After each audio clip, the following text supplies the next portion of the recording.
BRS కు ఓట్లు వేసిన వారిపై సీఎం రేవంత్ రెడ్డి పగబట్టారని ఆరోపించారు కేటీఆర్. మూసీ ప్రక్షాళన పేరుతో ప్రభుత్వం పేదల ఇండ్లు కూల్చివేసేందుకు కుట్ర చేస్తోందన్నారు. కేటీఆర్ కారుపై కాంగ్రెస్ శ్రేణులు దాడికి ప్రయత్నించడం బాధాకరమన్నారు మాజీ మంత్రి హరీష్ రావు. అంబర్పేట్ నియోజకవర్గంలోని మూసీ ప్రాంత ప్రజలను పరామర్శించారు బీఆర్ఎస్ నేతలు.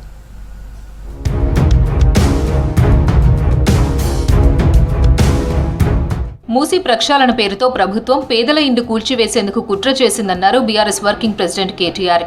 హైదరాబాద్లో లక్షలాది మందికి నిద్ర లేకుండా చేశారని ఆగ్రహం వ్యక్తం చేశారు. బీఆర్ఎస్ కు ఓట్లు వేసిన వారిపై సీఎం పగబట్టారని ఆరోపించారు. అంబర్పేట్ నియోజకవర్గంలోని గోల్నాక పరిధి తులసిరాం నగర్లో మూసీ ప్రాంత ప్రజలను మాజీ మంత్రులు తలసాని, శ్రీనివాస్ గౌడ్, మహమూద్ అలీ, ఎమ్మెల్యేలు కాలేరు వెంకటేష్, ముఠా గోపాల్, సుధీర్ రెడ్డితో కలిసి పరామర్శించారు కేటీఆర్. మీ లంక మీదకి బుల్డోజర్ వచ్చినా ట్రాక్టర్ వచ్చినా ఇవి రానియకుండా ఇక్కడనే కంచె అడ్డం పెట్టుండ్రి, మొత్తం అందరూ వచ్చి తలుకోండి. ఎవడు అడిగిండి అసలు నేను మూసి ప్రాజెక్ట్ చేయమని? గద్దలెక్క అయ్యాల గరీబ్ల ఇల్లు గుల్ల కొడతా, నేను మిమ్మల్ని ఖతం చేస్తా, మిమ్మల్ని రోడ్డు మీద వాడేస్తా అంటే చూసుకుంటా ఊకునేందుకు మేము ఇవ్వాలని కూడా సిద్ధంగా లేము. మీతో పాటు భుజం కలిపి మేమే ఇక్కడికి వచ్చి అడ్డుకుంటామనే మాట కూడా నేను విజ్ఞప్తి చేస్తా ఉన్నా. దయచేసి మీరు ఐకమత్యంగా ఉండండి. ముందు వాట్సాప్ గ్రూపులు కట్టుండ్రి. గ్రూపులు కట్టి ఒక్కళ్ళింటి మీదకి వస్తే ఒక బటన్ ఒత్తితే అందరు ఊరుకొచ్చేటట్టు మంచిగా తయారు కండ్రి. మూసీ బాధితులను పరామర్శించేందుకు వెళ్తుండగా కేటీఆర్ కారుపై కాంగ్రెస్ శ్రేణులు దాడికి ప్రయత్నించడం సరికాదన్నారు మాజీ మంత్రి హరీష్ రావు. ఈ విషయాన్ని రాహుల్ గాంధీ దృష్టికి తీసుకువెళ్లిన హరీష్, మీరు చెప్పిన విధ్వంసకర బజార్లో ప్రేమ దుకాణం అంటే ఇదేనా అని విమర్శించారు.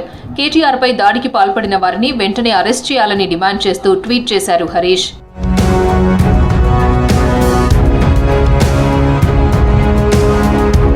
రాష్ట్రంలో ప్రజాపాలన జరగడం లేదని, ప్రతీకార పాలన కొనసాగుతోందన్నారు బీఆర్ఎస్ నేత ఆర్ఎస్ ప్రవీణ్ కుమార్. కేటీఆర్ రాజ్యాంగబద్దమైన తన విధులను నిర్వర్తించేందుకు స్వేచ్ఛ లేకుండా పోయిందన్నారు. సీఎం రేవంత్ రెడ్డి రాజకీయాలు మాని పాలనపై దృష్టి సారించాలంటూ ట్వీట్ చేశారు ఆర్ఎస్ ప్రవీణ్ కుమార్.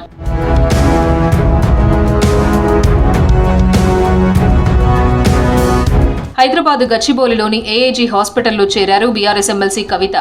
ఆరోగ్య పరీక్షల కోసం హాస్పిటల్లో జాయిన్ అయ్యారు. ఢిల్లీ ఎక్సైజ్ పాలసీ కేసులో తిహార్ జైల్లో ఉన్న టైంలో తీవ్ర అనారోగ్యానికి గురయ్యారు కవిత. దీంతో గతంలోనే ఢిల్లీలోని ఎయిమ్స్ హాస్పిటల్లో చేరి ట్రీట్మెంట్ తీసుకున్నారు.